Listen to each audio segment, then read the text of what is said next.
Очистка намерения. Внешнее намерение представляет собой непостижимую и огромную силу. И в то же время вы убедились, насколько оно зыбко и неуловимо. Это и контроль, и одновременно отказ от контроля, воля действовать и отказ от силового давления, решимость иметь и отказ от стремления добиваться. Для разума это нечто новое и непривычное. Человек привык всего добиваться внутренним намерением. Воздействуешь на мир непосредственно, напрямую, и он сразу же реагирует. Все просто и понятно. Но он так легко не поддается, требуется прилагать усилия, настаивать на своем, бороться, пробиваться. А тут предлагается отказаться от активного наступления, мол, мир сам раскроет объятия. Очевидно, такой нетривиальный подход ставит разум в тупик. Как же добиться баланса и совместить решимость иметь с отказом от прямого воздействия? Ответ напрашивается сам собой. Необходимо соблюдать равновесие намерения. Это означает хотеть, не желая, заботиться, не беспокоясь, стремиться, не увлекаясь, действовать, не настаивая. Равновесие нарушается потенциалами важности. Как вам известно, чем важнее цель, тем труднее дается ее достижение. Формулировка «если очень хочешь, обязательно добьешься» будет работать как раз совсем наоборот в случае, если хочется просто панически, и предпринимаются судорожные попытки получить желаемое. Паника здесь возникает из-за того, что нет твердой веры в то, что желание исполнится. Сравните две позиции. Первая – я очень хочу добиться желаемого. Для меня это вопрос жизни и смерти. Я во что бы то ни стало должен это получить. Я приложу все усилия. Вторая – ну ладно, я решил для себя, что я получу желаемое. Ведь я хочу этого. Так в чем же дело? У меня оно будет, и точка. Нетрудно понять, какая позиция окажется в выигрыше. Желание еще тем отличается от намерения, что не исключает вероятность неисполнения. Если мы чего-то желаем и это трудно получить, тогда хочется еще больше. Желание всегда создает избыточный потенциал. Само желание – это уже потенциал по определению. Это когда где-то отсутствует нечто, но есть мысленная энергия, направленная на привлечение этого нечто туда. Намерение не верит и не желает, а просто действует. Чистое намерение никогда не создает избыточный потенциал. Намерение предполагает, что все уже решено, я просто решил, что так будет, это уже почти свершившийся факт. Это спокойное осознание того, что так будет. Например, я намерен зайти в киоск и купить газету. Желания здесь уже никакого нет, оно существовало лишь до того момента, как я решил это сделать. Вероятность неисполнения желания крайне мала, а в случае неудачи никакой беды тоже нет. Поэтому здесь намерение полностью очищено от желания, а значит и от избыточного потенциала.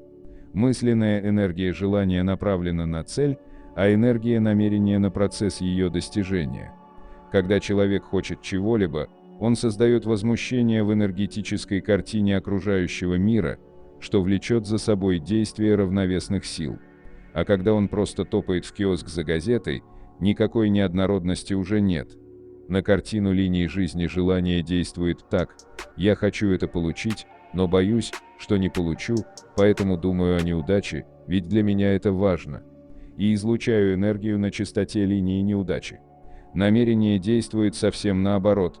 Я знаю, что получу требуемое, для меня этот вопрос уже решен, поэтому я излучаю энергию на частоте линий, где я уже имею то, что хочу. Итак, достижению цели мешают два избыточных потенциала – желание и вера. Точнее, страстное желание во что бы то ни стало добиться цели и борьба с сомнениями в возможности ее достижения. Чем желание цель, тем больший вес приобретает сомнение в удачном исходе. Сомнение, в свою очередь, еще больше повышает ценность желаемого. Мы уже выяснили, что желание не помогает, а только мешает. Секрет исполнения желания состоит в том, что от желания нужно отказаться, а взамен взять намерение, то есть решимость иметь и действовать. Но важность цели в свою очередь порождает стремление неистово добиваться своего, воздействуя на мир внутренним намерением. Разум, получив намерение, очертя голову, бросается в битву. Именно важность заставляет разум по привычке так давить на мир. Чтобы хоть на шаг приблизиться к внешнему намерению, необходимо снизить важность. Внешнее намерение не имеет ничего общего с внутренним в его стремлении воздействовать на окружающий мир. Внешнее намерение нельзя получить с помощью внутреннего намерения, каким бы сильным оно ни было. Внешнее намерение потому так и называется, что находится вне нас. Что же это такое есть в конце-то концов? Не имею понятия. Я не боюсь в этом признаться. О намерении говорить очень сложно в рамках определения разума. Мы с вами можем лишь быть свидетелями некоторых проявлений внешнего намерения. Оно проявляется в момент, когда возникает единство души и разума. Как только это условие выполняется, создается своего рода резонанс между излучением мысленной энергии и той внешней силой, которая нас подхватывает и переносит в соответствующий сектор. Внешнее намерение есть та сила, которая осуществляет, собственно, трансерфинг, переход по линиям жизни, или, другими словами, движение материальной реализации по секторам в пространстве вариантов. Почему существует эта сила, откуда она берется? Этот вопрос задавать так же бессмысленно, как спрашивать, почему существует Бог, или рассуждать, имеется ли связь между Богом и внешним намерением. Никому не дано это знать. Для нас главное, что эта сила есть, и остается только радоваться возможности ее использовать, как мы радуемся Солнцу. Внешнее намерение указывает на возможность перемещения реализации по секторам пространства вариантов. Точно так же сила тяжести указывает на возможность упасть с крыши дома. Пока вы стоите на крыше, ничего не происходит, несмотря на силу тяжести. Но как только вы делаете шаг вперед, то есть отдаете себя в руки силы тяжести, она хватает вас и бросает на землю. Для того, чтобы отдать себя в руки внешнего намерения, необходимо добиться единства души и разума. Оно не может быть достигнуто при наличии важности. Важность порождает сомнение и встает препятствием на пути к единству. Разум желает, а душа противится. Душа стремится, а разум сомневается и не пускает. Важность бросает разум на закрытое стекло, а душа видит открытую форточку. Душа просит то, чего действительно хочет всем сердцем, а важность удерживает разум в сетях здравого смысла. Наконец, единство достигается в неприятии чего-либо, и тогда внешнее намерение норовит всучить нам ненужный товар. Несогласованность устремлений души и разума обусловлена тем, что разум находится во власти предубеждений и ложных целей, навязанных маятниками. Маятники дергают нас опять же за нитки важности. Таким образом, мы получили второе необходимое условие для овладения внешним намерением снижения важности и отказ от желания достигнуть цель. Звучит, конечно, парадоксально. Выходит, чтобы добиться цели, необходимо отказаться от желания ее достигнуть. Нам понятно все, что относится к внутреннему намерению, поскольку мы привыкли действовать только в этих узких рамках. Мы определили намерение как решимость иметь и действовать. Отличие внешнего намерения от внутреннего проявляется в первой и второй части этого определения. Если внутреннее намерение – это решимость действовать, то внешнее – это скорее решимость иметь. У вас есть решимость упасть, разбегайтесь и падайте. У вас есть решимость оказаться на земле, отпустите свою хватку и отдайте себя силе тяжести. Процесс очистки намерения от желания можно проводить по следующему алгоритму. Вы размышляете по поводу достижения цели. Как только появились сомнения, значит, у вас есть желание. Вы беспокоитесь, обладаете ли необходимыми качествами и возможностями для достижения цели, значит, у вас есть желание.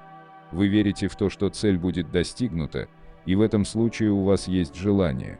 Необходимо хотеть и действовать, не желая.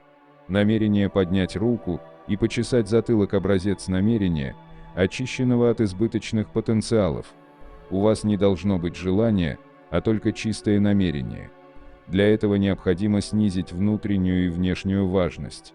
Чтобы снизить важность, есть одно простое и действенное средство – заранее смириться с поражением. Не сделав этого, вы не избавитесь от желания. Очищая намерение от желания, не растеряйте само намерение. Вознамерьтесь добиться целей, заранее смиритесь с поражением. Несколько раз прокрутите в голове сценарий поражения, подумайте о том, что будете делать в случае неудачи, найдите запасные пути, страховку. Ведь жизнь на этом не кончится. Не стоит только возвращаться к сценарию поражения снова и снова. Это лишь единичный акт, освобождающий вас от необходимости всенепременно добиться цели именно так, как вы задумали. На самом деле вам не дано знать, каким образом цель может быть достигнута. К этому вопросу мы еще вернемся. Смирившись с поражением, больше не размышляйте ни о поражении, ни об удаче, а просто идите к цели. Двигайтесь к цели, как в киоск за газетой.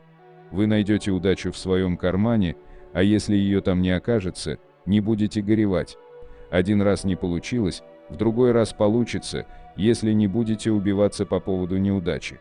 Отдать себя в руки внешнему намерению вовсе не означает полностью отказаться от внутреннего и сидеть сложа ручки, ожидая согласия души и разума. Вам никто не мешает добиваться цели общепринятыми способами. Отказ от желания и важности оказывает такое же благотворное влияние и на результат работы внутреннего намерения. Но теперь у вас появляется шанс привлечь на свою сторону гораздо более могущественную силу внешнего намерения. Это позволит вам добиться того, что раньше казалось недостижимым.